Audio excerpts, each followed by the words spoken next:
गजानन बेशरे दर्शन देले महाप्रभु। साबर श्रीक्षेत्र कोरापुटे महाप्रभु स्नानयात्रा संपन्न हो जाइछि। आज सकाळे निकटस्थ सुना कुओरु पवित्र स्नान निमंते महिला और पुरुष सेवायत माने 108 कलशरे जल संग्रह करी स्नान मंडप को आनिथिले। अन्न भोग आदि कर्म शेष हेबा परे मंदिररू ठाकुर मानकु पहंडी करी स्नान मंडप को अणा जायथिला।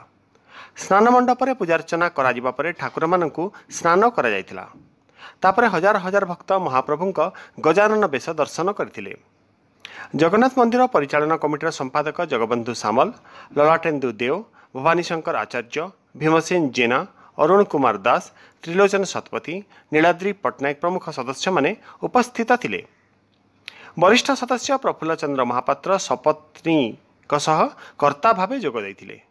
जिला प्रशासन, पुलिस, कमिटीर सदस्य और सेवायत मानक सहायतार महाप्रभु स्नान यात्रा शांति श्रृंखला सह संपन्न हो जाइछि।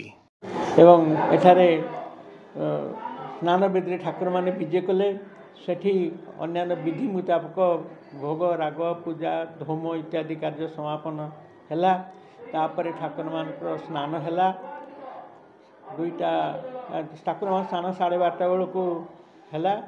एवं स्नान परे ठाकुर मानकर गजानन बेश दुईटा परे गजानन बेश ठाकुर मान भक्त मान दर्शन देले। एवं राति 9:30 परे ठाकुर माने विजे होइकी ये अणसर पिंडिकी गले। एवं सेठारे आमर आदिवासी पूजक अच्छे जे कि ठाकुर को ग्रहण करेंगे। एवं ये जो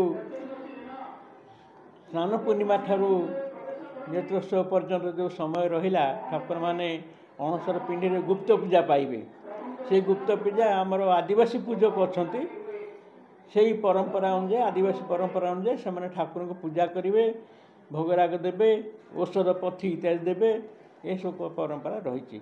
रथ यात्रा हम स्नान मंडप रे आज आम 4टा राति एत खुशी अच्छु जे भगवान कालिया दर्शन करूँ बोली। कालिया वर्ष थरे बाहर को बाहर संसार पृथ्वी दुख सुख सब ग्रहण कर समस्त की मन दौरान समस्त की झिकी आणुंट। आमर श्रीक्षेत्र रे जगा कालिया बहुत उन्नति हो, बहुत लोक गहल चली होती। प्रथम 3टा रथ है, तापर लोक गहली दुनिया छोट छोट गाँव समस्ते 10-15 हजार लोक आसरा को। आम 12 मासी लोक सब आसु कालिया दर्शन करी। ये आम बर्तमान 30 वर्ष रहिलु। कालिया सब कालिया पाखे आम रोचु।